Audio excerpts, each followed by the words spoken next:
বন্ধুরা বাড়িতে পড়ে থাকা বেশ কিছু সবজি আর চিংড়ি মাছ দিয়ে আজ আমি বানাবো একটা দুর্দান্ত টেস্টি রেসিপি। তো বন্ধুরা এই রেসিপি গরম গরম ভাত কিংবা রুটি দুটোর সাথেই কিন্তু ফাটাফাটি লাগে। তো বন্ধুরা দেখো, প্রত্যেক বাড়িতেই কিছু না কিছু সবজি থাকে, আর দেখবে সব সবজি কিন্তু আমরা একসাথে খাই না, তো কিছু কিছু সবজি পড়ে থাকে। আর এখানে দেখো অনেক রকম সবজি রয়েছে, তো সেই সবজি দিয়ে আজকে আমি বানাবো একটা দুর্দান্ত টেস্টি মিক্স ভেজের রেসিপি। তো দেখো নিয়ে নিয়েছি বিনস, বেগুন, আলু, পটল, এখানে আছে ঝিঙে, কাঁচকলা আর গাজর। তো দেখো এখানে যা যা সবজি আর কি ঘরে ছিল সব সবজি কিন্তু অল্প অল্প পরিমাণে ছিল, সবটাই কেটে নিয়েছি। আর দেখো কড়াই তেল দিয়ে আমি কিন্তু ফোড়নে দিয়ে দিলাম শুকনো লঙ্কা আর কিছুটা পাঁচ ফোড়ন। তারপর কিন্তু সমস্ত সবজি আমি কিন্তু আলাদা আলাদা করে ভাজিনি, একদম তেলের মধ্যে সব একসাথে দিয়ে দিয়েছি। আর দিয়ে দিচ্ছি একটা তেজপাতা। তো বন্ধুরা এটা কিন্তু পেঁয়াজ রসুন ছাড়াই কিন্তু আমি বানাচ্ছি, তো তোমরা কিন্তু চাইলে পেঁয়াজ রসুন দিতে পারো, বাট এই সবজিটা এভাবে বানালে বেশি খেতে ভালো লাগে। তো দেখো বন্ধুরা এখানে আমি কিন্তু আলাদা আলাদা করে সবজিটা ভাজলে কিন্তু অনেক পরিমাণে তেলটা ব্যবহার করতে হতো, আর বেশি তেল খাওয়া আমাদের শরীরের জন্য একদমই ভালো না। তো সেই জন্য অল্প তেলের মধ্যে অল্প মশলা দিয়ে একটা দুর্দান্ত টেস্টি রেসিপি আজকে তোমাদের সাথে শেয়ার করছি।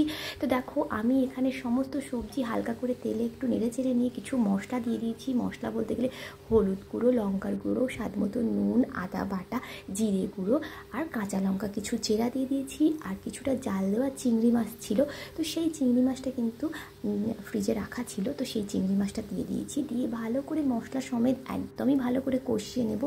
আর চিংড়ি মাছ সবসময় জাল দিয়ে, আবারও বলছি, জাল দিয়ে রান্না করলে কিছুটা জাল দিয়ে রেখে দিলে সে চিংড়ি মাছটা যে কোনো তরকারিতে দাও না কেন চিংড়ি মাছটা খেতে খুবই ভালো হয় আর শক্ত হয় না।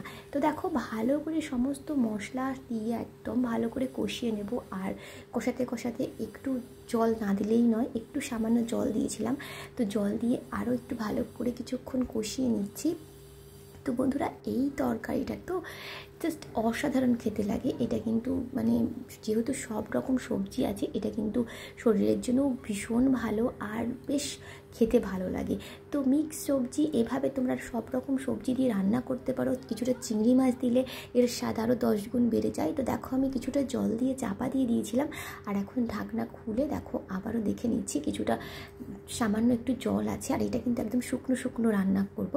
আর কিছুটা দেখো আমি এখানে চিনি দিয়ে দিচ্ছি, আর চিনি দিয়ে একটু নেড়ে ছেড়ে নিলেই রেডি হয়ে যাবে দুর্দান্ত টেস্টি এই মিক্স ভেজের রেসিপি। তো অসম্ভব মজার খেতে হয় এটা, কিন্তু গরম গরম ভাত, রুটি সব কিছুর সাথেই একদম খুব ভালো লাগে। তো বন্ধুরা যদি তোমাদের ভিডিওটা ভালো লাগে অবশ্যই আমার চ্যানেলটাকে সাবস্ক্রাইব করে দিও, লাইক কমেন্ট শেয়ার করো, আমার পাশে থেকো। তো দেখো ঠিক এই রকম তরকারিটা হবে। আর যেহেতু এতে সব রকম সবজি আছে, এটা কিন্তু জাস্ট অসম্ভব টেস্টিও হবে আর হেলদিও হবে। তো বন্ধুরা দেখো আমি এখানে একটা প্লেটে সুন্দর করে তুলে নিয়েছি, আর এই দেখো দেখতে কত সুন্দর হয়েছে। আর অবশ্যই যদি চিনিটা না দিতে চাও তাহলে চিনিটা স্কিপ করতে পারো, কেননা সবার তো চিনি খাবার সবাই খেতে পারে না, তো সেই জন্য তোমরা চিনিটা স্কিপ করতে পারো যারা খাও না। তো বন্ধুরা দেখো দেখতে কত সুন্দর লাগছে আর খেতেও কিন্তু অসম্ভব মজার হয়েছে। তো অবশ্যই এইভাবে বাড়িতে মিক্স ভেজ অনেক কিছু থাকলে, ভেজিটেবল অনেক কিছু থাকলে এইভাবে তোমরা ট্রাই করতে পারো, জাস্ট অসাধারণ লাগবে। আর সবজিগুলো শুকনো হয়ে নষ্টও হবে না। তো বন্ধুরা আজকের ভিডিওটা এখানেই শেষ করছি, দেখা হচ্ছে পরের দিন। বাই বাই বন্ধুরা।